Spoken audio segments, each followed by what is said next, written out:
Hello guys, this is now the fruit carving. Okay, kita nyo? Wow, gaganda ng mga fruit carving sa mga bata. Ayan na guys, dito na tayo sa fruit carving at mga display nila. Contest na naman ito guys. Ayan, isa sa mga judge si Dr. Symbol. Ayan o, nag-posing pa, happy. At andito tayo. Ayan, iba't ibang mga contestants dito guys from the different districts, mga different schools, high schools ito guys. Yan o, diba ang gaganda ng mga fruit carving ng mga bata.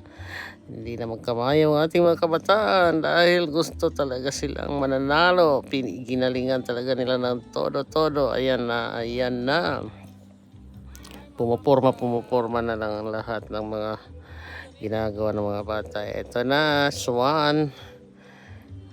Yan, kanya-kanya silang yan, isa sa mga judge naman natin.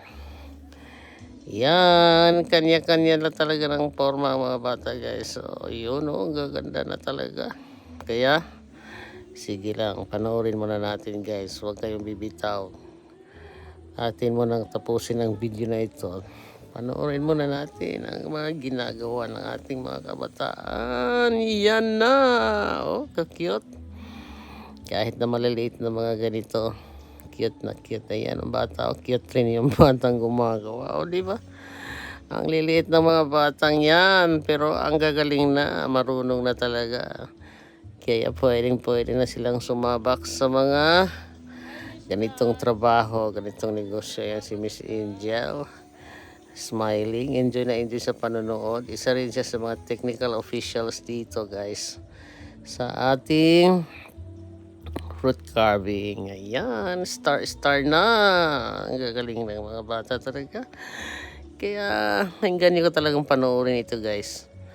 Fruit carving tayo.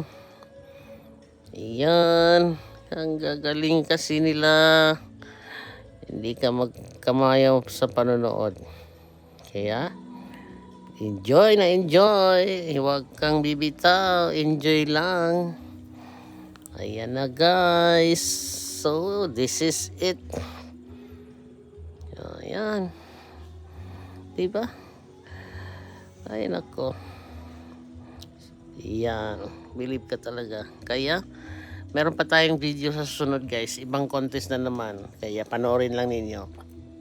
Please comment, like, share, and follow for more.